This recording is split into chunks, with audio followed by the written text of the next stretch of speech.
matinal.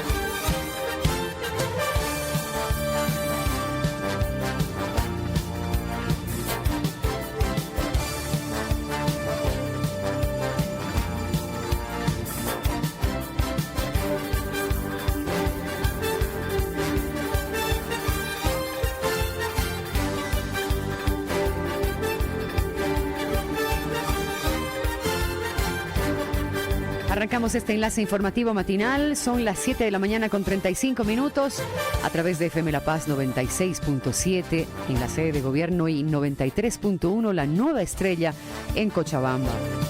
Encuentran sin vida a Shirley, la turista desaparecida en Tablas Monte. La larga búsqueda terminó ayer. Shirley fue la última turista desaparecida en el cañadón de Tablas Monte en Cochabamba. Fue encontrada sin vida por los equipos que hacían rastrillajes incesantes desde el día sábado. Fue el sábado en que Shirley, abogada de profesión, decidió unirse a un grupo de turistas aventureros que querían recorrer el cañadón de Tablas Monte, ubicado en el municipio de Colomi. Eran al menos 10 quienes en compañía de guías emprendieron el viaje para disfrutar del paisaje natural. No obstante, el viaje no salió como se esperaba. El paseo de aventura terminó de manera abrupta con la caída de una riada. El grupo salió afectado y 6 personas en inicio quedaron desaparecidas. A una la encontraron horas después sin vida. El resto logró ser rescatado a salvo, pero no había rastros de Shirley. Bomberos, rescatistas, fuerzas armadas, comunarios, familiares, canes especializados y drones se sumaron a la búsqueda que siguió de forma incansable, incluso en zonas de muy difícil acceso. Los padres de la abogada, quien trabajaba como fiscal, fueron al lugar y determinaron quedarse allí hasta dar con su querida hija. Llamaban a gritos su nombre porque no se perdía la esperanza de encontrarla a salvo. Sin embargo, esta lucha terminó de forma lamentable. Shirley, la turista de 44 años, fue encontrada sin vida en inmediaciones del sector de Conchumayo. La joven fiscal cochabambina estaba desaparecida desde el sábado 7 de octubre a causa de una riada en Tablas Monte. Finalmente fue encontrada sin vida tras arduos trabajos de equipo de rescate del SAR, de la Fuerza Aérea Boliviana, del Servicio de Búsqueda de Rescate de la Armada Boliviana, de la Brigada Especial de Rescate, Salvamento y Auxilio, de la Policía de Sacaba y Colomi, así como voluntarios de diversos grupos, incluyendo GEOS y SAR Bolivia, y la familia de la víctima, que permaneció varios días en el lugar. Con este lamentable hallazgo se confirma el fallecimiento de 6 personas. En dichas circunstancias, confirmó el Ministerio de Defensa mediante una nota institucional. A la par, la Fiscalía avanza con una investigación por el caso. De manera preliminar, se indaga el delito de homicidio culposo.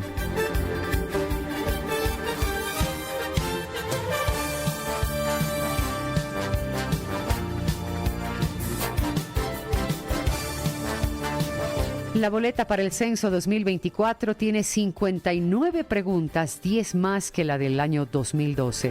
La boleta, que va a ser empleada en el Censo Nacional de Población y Vivienda del 23 de marzo del 2024, contiene 7 capítulos y 59 preguntas, 10 más que en el cuestionario del proceso del año 2012, informó el Instituto Nacional de Estadística, el INE. Las 59 preguntas están divididas en 7 capítulos, que son ubicados que son la ubicación de la vivienda, tipo de vivienda, característica de la vivienda con personas presentes, emigración internacional, mortalidad, listado de personas y características de cada habitante. La coordinadora del programa del Censo de Población y Vivienda, Marta Oviedo, destacó que la sociedad civil, entidades e instituciones participaron en la elaboración del documento mediante un proceso inclusivo que garantiza estándares internacionales. El contenido de la encuesta recogerá datos estadísticos de la población con precisión. Esta información será valiosa para que el Gobierno nacional, gobiernos departamentales y municipales elaboren políticas públicas en favor de la población. El objetivo de las 10 nuevas preguntas es ordenar el registro de características de cada persona, estimar la cobertura del seguro de salud y conocer sobre la preocupación, la ocupación. Estos datos van a permitir precisar la información de cada boliviano. El cuestionario consta de 20 páginas, 19 para el registro de datos de cada vivienda, con hasta 8 integrantes, y la última contiene instrucciones generales para el censista. El tiempo programado para el empadronamiento de una familia es entre 3 y 4 miembros, es de 35 a 40 minutos. Las preguntas referidas a la ubicación de la vivienda ocupada, al tipo de vivienda y sus características, permitirán conocer la procedencia y distribución del agua como insumo para el cálculo de indicadores de calidad de vivienda y déficit habitacional, material de construcción, equipamiento, tipo de desagüe, entre otros. Respecto a la emigración internacional, las interrogantes permitirán cuantificar a bolivianos con radicatoria en otros países o extranjeros con residencia en Bolivia. El objetivo es rescatar el volumen de población emigrante internacional, explicó Oviedo. Añadió que el cuestionario censal recolecta información que cambia de acuerdo con las características de la sociedad. Este instrumento estadístico, al igual que en censos anteriores, recoge la información relacionada a las características demográficas, la cultura, el idioma, la educación y el empleo, áreas que permiten obtener una descripción más precisa sobre la situación actual de las y los bolivianos. De acuerdo con la explicación del INE, el capítulo A de la boleta se refiere a la ubicación de la vivienda ocupada y desocupada, y su utilidad está en que permitirá identificar en cada segmento censal los predios y viviendas. El capítulo B, sobre tipo y condición de ocupación de la vivienda, permitirá cuantificar el número de viviendas particulares de acuerdo con su estado de ocupación y las viviendas colectivas según su función. Aquí se desagregó la función de la vivienda colectiva, que puede ser un hotel, hospital, cuarto, albergue, recinto penitenciario, campamento de trabajo y otra institución. En el capítulo C se tienen las características de una vivienda particular con personas presentes, cuya utilidad permitirá conocer la procedencia y la distribución del agua. Otro de sus objetivos es conocer sobre el material de construcción más utilizado en las paredes. Las innovaciones en este acápite tienen que ver con las opciones de respuesta en cuanto a construcción en techo, piso y disponibilidad de agua. Se incorporó también la información sobre otros tipos de desagüe, del baño, la letrina, pozo de absorción, baño ecológico, así como la desgregación de la tenencia propia de la vivienda y totalmente pagada o propia y que también se está pagando. También se amplía el equipamiento, servicios de conexión a Internet en la vivienda, fijo y móvil, servicio de TV cable y satelital, entre otros datos.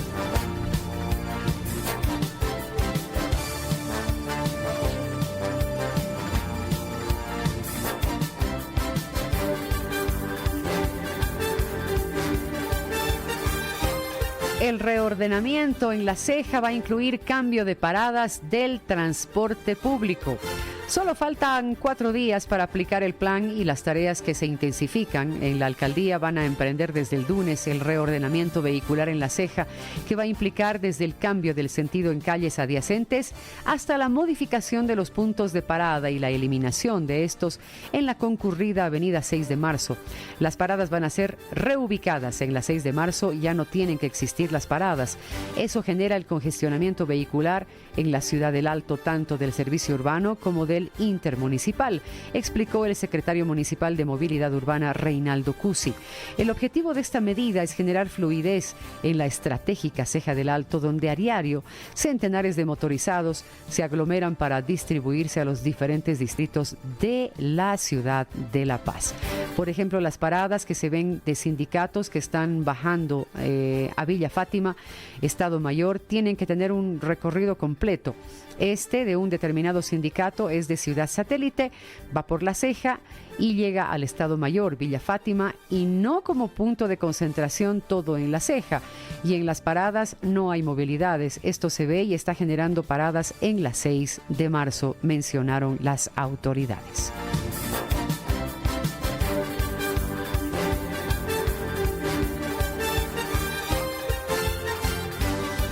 El Senami emite alerta por desbordes de ríos en La Paz, Potosí y Chuquisaca. El Servicio Nacional de Meteorología e Hidrología, el Senami, emitió una alerta de prioridad naranja debido al riesgo de desbordes de ríos en regiones de los departamentos de La Paz, Potosí y Chuquisaca. En La Paz el peligro empieza el viernes 13 de octubre. Los ríos que se prevé sufran un repentino ascenso en su caudal son el Songo, Coroico, Tamaipata, Solacama, Taquesi. Regiones como Songo, Santa Rita de Buenos Aires y poblaciones cercanas fueron advertidas de este fenómeno que va a durar hasta el 15 de este mes.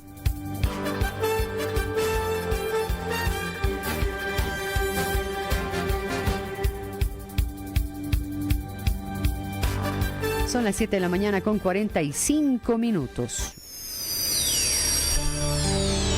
Con ustedes, Enlace Informativo, emisión matinal. Estamos presentando Enlace Informativo. FM La Paz en redes sociales. Encuéntranos en Twitter, @Radio FM La Paz e Instagram, @Radio FM La Paz. FM La Paz 96.7. Monopol en sus 75 años quiere darte un mensaje. La vida está llena de colores. Cada emoción tiene un color que se graba en nuestra memoria. Cada trazo que le damos a la vida misma es única y especial. Nuestro compromiso es seguir coloreando los sueños y emociones de todos los bolivianos. Porque Monopol es más que una marca de pintura. Es un pedazo del corazón de Bolivia. Sigue pintando la vida, la tuya y la de los demás. Monopol 75 años. Más que pintarla, somos parte de tu vida. ¿Sabías que la fuga de un grifo arroja un promedio de 26 gotas de agua en un minuto? 730 litros de agua al año perdidos. Un árbol necesita 120 litros de agua al mes, con 2 regadas por semana. ¿Cuántos árboles podríamos haber regado con esa agua perdida por una simple gota? Nuestras acciones tienen un efecto multiplicador. Lo que pueda pasar mañana, podemos evitarlo hoy mismo. El futuro nos necesita. Cuidemos del agua. La Paz, Gobierno Autónomo Municipal.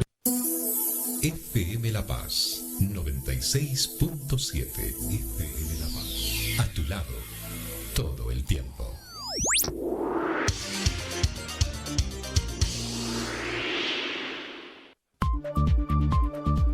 Estamos presentando Enlace Informativo.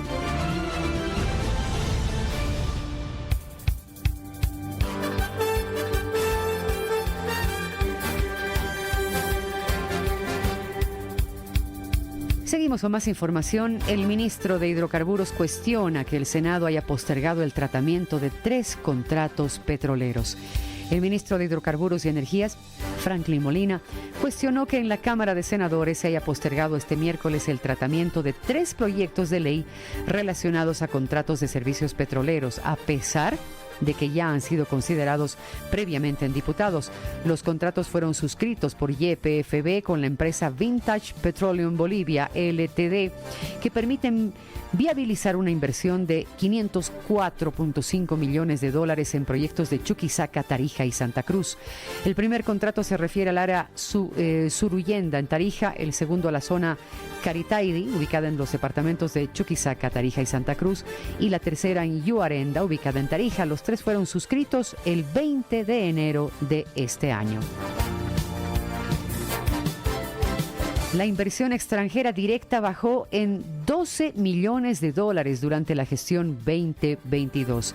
La inversión extranjera directa cayó en 12 millones de dólares en el año 2022 y el ingreso de recursos externos fue de 971 dólares, de acuerdo con el informe sobre indicadores económicos de Bolivia presentado por el Ministerio de Economía y Finanzas Públicas. Sin embargo, estas cifras no reflejan el monto de la salida, que según el economista Jaime Dunn fue de más de 980 millones de dólares. La salida de la IED difiere mucho de la tendencia en la región, donde subió en 55%, alcanzando su máximo valor histórico de acuerdo con el último informe de la CEPAL. Ese mismo informe revela que en Bolivia fue el único país de la región que no tuvo un incremento en la IED en el año 2022 y, a diferencia del gobierno nacional, calcula un flujo negativo mayor de 26 millones de dólares, lo que equivale a una disminución de 105% con relación al año 2021, cuando se alcanzó 584 millones. La CEPAL sostiene que esta baja se debe a la desinversiones en hidrocarburos, 307 millones de dólares, y en menor medida en manufacturas, 12 millones de dólares.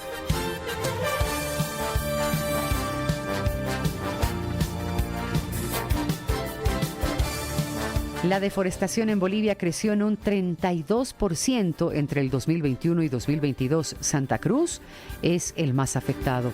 Entre los años 2021 y 2022, la tasa de pérdida de masa boscosa o bosque primario creció en un 32% en Bolivia, de acuerdo con un monitoreo de la plataforma en línea Global Forest Watch.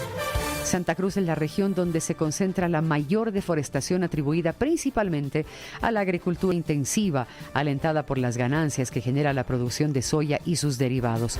En el año 2022, la soya y sus derivados fueron la tercera mayor exportación en Bolivia, generando ingresos de más de 2.000 millones de dólares.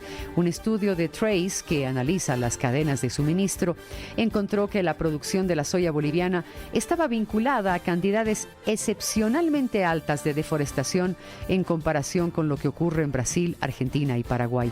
Al respecto, la Asociación Nacional de Productores de Oleaginosas, ANAPO, niega que el sector soyero sea responsable de la deforestación y afirma que la superficie dedicada al cultivo de este grano apenas ha aumentado en los últimos años.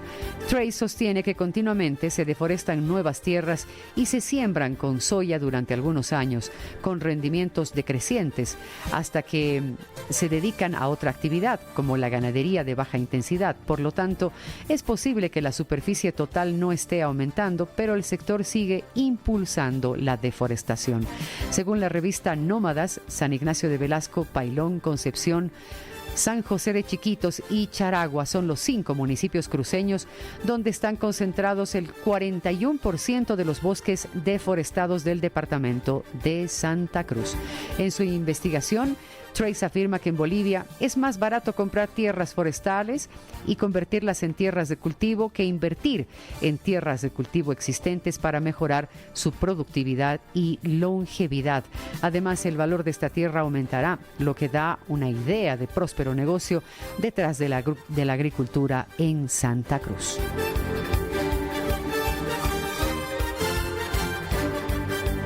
Para el Cabildo, Silva advierte que no puede haber vacación colectiva de funcionarios y anuncia controles. El viceministro de Defensa del Consumidor, Jorge Silva, anunció que para el 17 de octubre, Día del Cabildo en el Alto, se realizarán controles en instituciones públicas para garantizar que los servicios no sean interrumpidos por la ausencia de funcionarios. Silva se pronunció después de que un grupo de funcionarios públicos anunció que asistirá al Cabildo solicitando vacaciones por ese día, aunque organizándose para dejar encargados y no cerrar las oficinas.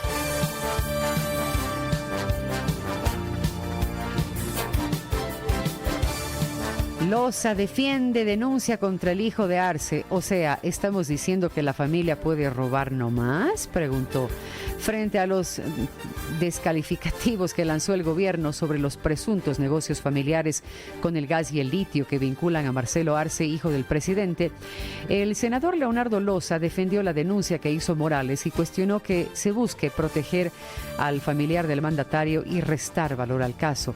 El legislador, que pertenece al ala radical del MAS, dijo que no debe importar si el familiar de alguna autoridad se haya visto involucrado en actos irregulares y dejó que este caso deba ser investigado en la Fiscalía y establecer posibles responsabilidades. Huarachi emprende acciones legales contra quienes lo involucraron en el caso Coimas. El líder de la Central Obrera Boliviana, Juan Carlos Huarachi, mediante su abogado Andrés Zúñiga, ha iniciado las acciones legales con miras a presentar una demanda contra quienes lo involucraron en el caso Coimas del Ministerio de Medio Ambiente y Agua. Zúñiga explicó que, como primera acción, se está solicitando a un juez penal que se requiera de manera legal las grabaciones de medios de comunicación sobre las declaraciones del abogado Abel Loma. El abogado Abel Loma defiende a la testigo clave del caso Coimas y fue quien públicamente aseveró que Huarachi había recibido mediante una tercera persona la suma de 40.000 bolivianos de parte del exministro Juan Santos Cruz. Nadie puede atribuirme conductas delictivas a alguien sin pruebas. Nadie es un Estado de derecho y si alguien se atreve a decir que alguien ha cometido un delito o es un delincuente o es corrupto, etcétera, pues tiene que probar, pero en un proceso penal, dijo Zúñiga. Huarachi también negó la acusación de Evo Morales de que hubiese recibido $80.000 durante el gobierno de Yanine Áñez. Sin embargo, el abogado Zúñiga indicó que no ha recibido la instrucción del dirigente para emprender una demanda contra Morales, aunque le consultará qué posición asumirá al respecto. Y presentan ante la Fiscalía la denuncia de Evo Morales sobre el hijo de Luis Arce. Evo Morales, a través de sus abogados, presentó el jueves ante la Fiscalía General del Estado una nota para que se investigue un supuesto negocio familiar del presidente Luis Arce y su hijo Marcelo Arce con los recursos naturales del Estado. Cumplió su ciclo en el año 2019. Arcista asegura que van a sepultar políticamente a Evo Morales en el Cabildo de la Ciudad del Alto. El diputado de la facción arcista del Movimiento al Socialismo, Rolando Enrique Cuéllar, aseguró que van a sepultar política y civilmente a Evo Morales en el Cabildo Arcista del 17 de octubre en el Alto. Además, prometió que van a recuperar la sigla que está en manos del exmandatario. Se va a demostrar la fuerza del MAS, cerca de 2 millones de participantes que apoyarán al Cabildo el 17 en la Ceja del Alto. El Tribunal Supremo Electoral va a diferenciar estar con 200 pelagatos en este Congreso del Aucaeñe frente a los 2 millones de militantes que van a recuperar la sigla del MAS, que está en manos de un pedófilo que se cree un monarca y quiere adueñarse de la sigla. El señor Morales cumplió su ciclo en el año 2019 y el 17 de octubre lo vamos a sepultar política y civilmente, declaró Cuéllar a los medios de comunicación.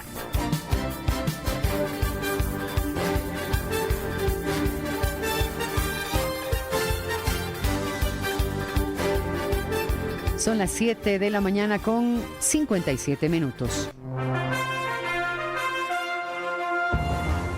El panorama internacional. Lo más relevante. Las noticias que dan vuelta al mundo. Lo más relevante.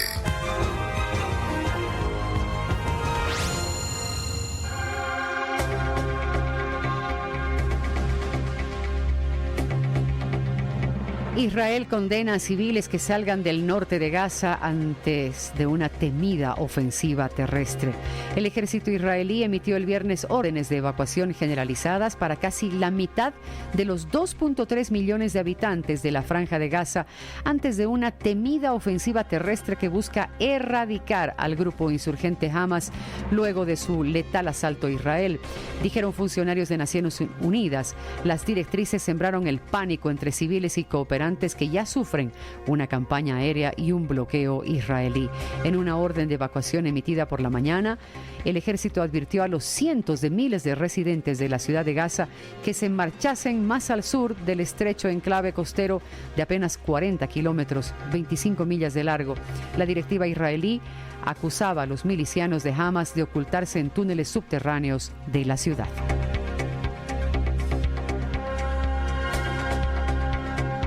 Ecuador entra en silencio electoral antes de elegir a quien gobernará un país sumido en la violencia.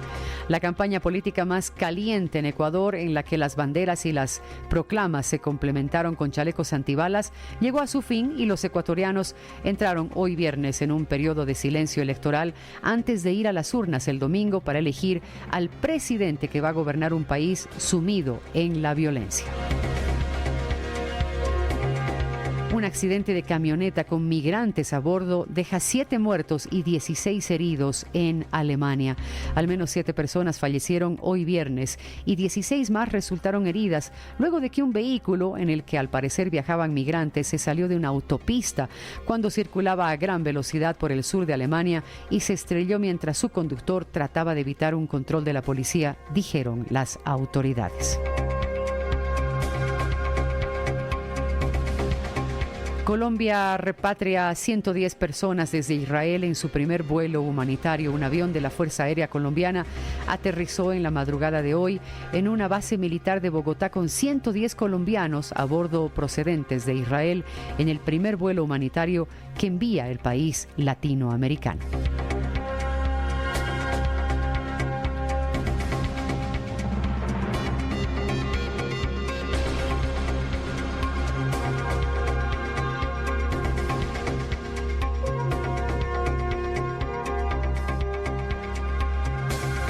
Son las 8 de la mañana, 00 minutos.